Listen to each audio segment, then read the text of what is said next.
अस्सलाम वालेकुम dear students. जो स्टूडेंट्स भी नस्ट NET2 टेस्ट की तैयारी करना चाहते हैं, जो कि 13 फेब से ऑनवर्ड NET2 सीरीज नस्ट की स्टार्ट होने जा रही है, या यूईटी के ई कैट टेस्ट की तैयारी करना चाहते हैं जो कि मार्च के सेकंड वीक में एक्सपेक्टेड है, इसी तरह NTS नेट टेस्ट के लिए, फास्ट यूनिवर्सिटी के लिए और जीकी प्यास यूनिवर्सिटी के जो कि टॉप यूनिवर्सिटीज है, इनके एंट्री टेस्ट की प्रिपरेशन के लिए हमारा बैच 3 अभी स्टार्ट हो चुका है। आप लोग इस दिए गए कॉन्टैक्ट नंबर पर राब्ता करके हमारे बैच की तमाम डिटेल्स ले सकते हैं। बड़ा कंप्रीहेंसिव प्रीमियम बैच है जिसमें 2.5 मंथ के अंदर आपको टॉप 10 यूनिवर्सिटीज के एंट्री टेस्ट के लिए फुली प्रिपेयर कर दिया जाएगा। जिन स्टूडेंट्स ने अभी तक हमारे व्हाट्सएप चैनल को फॉलो नहीं किया, इसको जरूर फॉलो कर लें। इसी वीडियो के डिस्क्रिप्शन में आप लोगों को इसका लिंक मिल जाएगा, क्योंकि यूनिवर्सिटीज की जो इंपॉर्टेंट स्कॉलरशिप की अपडेट्स हैं और डिफरेंट फील्ड्स की जो इन्फॉर्मेशन है वो आप लोगों को इट्स व्हाट्सएप चैनल के थ्रू मिलती रहेंगी।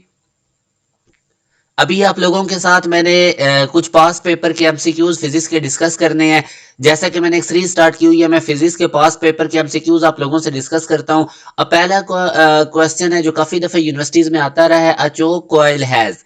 तो चोक कॉइल के बारे में आपको पता होना चाहिए कि ये हमारे पास बेसिकली एक इंडक्टर होती है और ये हायर फ्रीक्वेंसी अल्टरनेटिंग करंट को ब्लॉक करती है, क्योंकि जब फ्रीक्वेंसी ज्यादा होती है तो इसकी जो इंडक्टिव रिएक्टेंस है उसकी वैल्यू बढ़ जाती है। तो इसलिए ये हायर फ्रीक्वेंसी जो अल्टरनेटिंग करंट होती हैं उनको ब्लॉक करती है और ये लोअर फ्रीक्वेंसी या डायरेक्ट करंट को अपने में से पास करने देती है।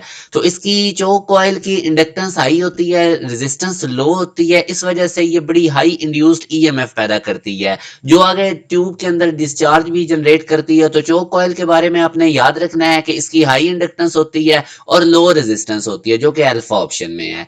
अब नेक्स्ट क्वेश्चन भी चोक कॉइल के रिलेटेड ही है, ये काफी दफा आता रहा है, इसमें से क्वेश्चन पूछे जाते रहे हैं कि ये किसको कंट्रोल करती है। तो याद रखें ये सिर्फ सर्किट के अंदर बेसिकली अल्टरनेटिंग करंट सर्किट में यूज होती है, डीसी सर्किट में ये यूज नहीं होती, क्योंकि इसका ओमेगा जीरो होता है। अगर आप डीसी सर्किट में इसको यूज करें तो डीसी सोर्स की ओमेगा जीरो होगा, तो इस वजह से जो इंडक्टिव रिएक्टेंस है हमारे पास वो जीरो हो जाती है। तो जब इंडक्टिव रिएक्टेंस जीरो हो जाएगी तो इसकी जो रेजिस्टेंस होती है तो वो तो ऑलरेडी ही ऑलमोस्ट जीरो होती है। तो इसलिए जो चोक कॉइल है बेसिकली ये अल्टरनेटिंग करंट को बेसिकली कंट्रोल करने के लिए यूज होती है, डीसी को कंट्रोल करने के लिए यूज नहीं होती। उसकी मैंने रीजन भी आपको बता दी है।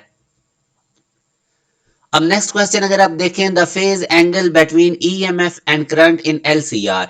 बेसिकली ये कैपेसिटर, रेजिस्टर और हमारे पास जो इंडक्टर लगे होते हैं सीरीज में, तो उसको हम कहते हैं LCR circuit.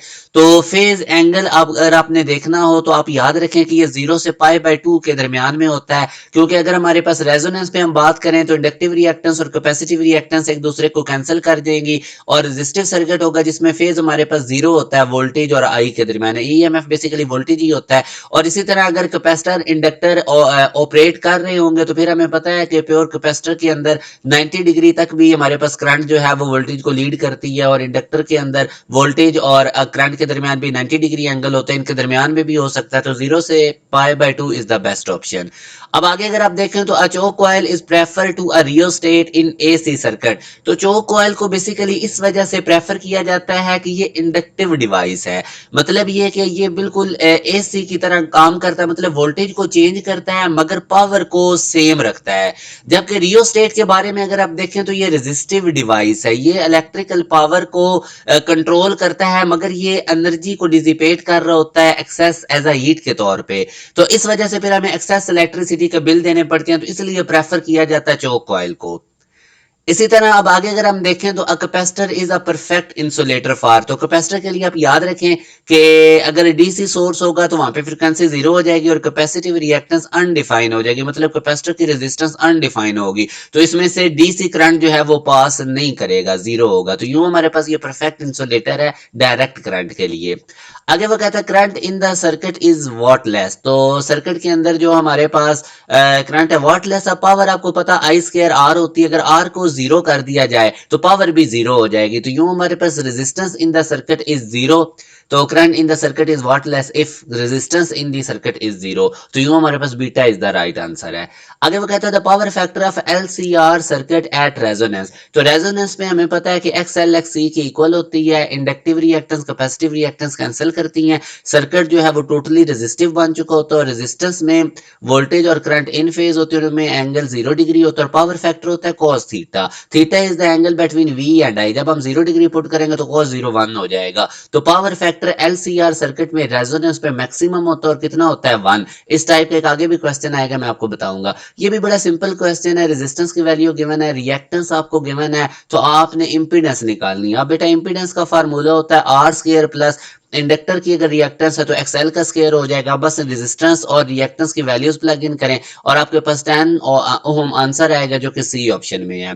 The coil of choke in circuit, तो इसमें भी अगर आप देखें तो बेसिकली ये सर्किट के अंदर जो चोक कॉइल होती है ये करंट को रिड्यूस करती है, एसी को कंट्रोल करती है, रिड्यूस करती है। तो आप इसका बेस्ट ऑप्शन हमारे पास बीटा है, डिक्रीजेस द करंट।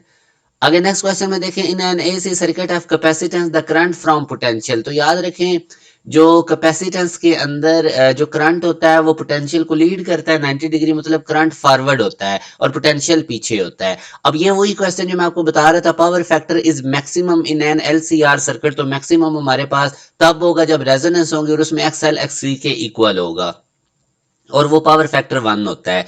आगे वो कहता है which of the following components of a LCR circuit with N AC supply dissipates energy. तो एक ही ऐसा कंपोनेंट है रेजिस्टर जो हमारे पास एनर्जी को डिसिपेट करता है, तो बीटा हमारे पास बेसिकली इसका राइट आंसर है। आगे वो कहता है in an AC circuit the current. तो एसी सर्किट में करंट जो है वो लीड भी कर सकता है, लैग भी कर सकता है, वोल्टेज को इन फेज भी हो सकता है रेजिस्टर के केस में। तो यूं हमारे पास delta is the right answer.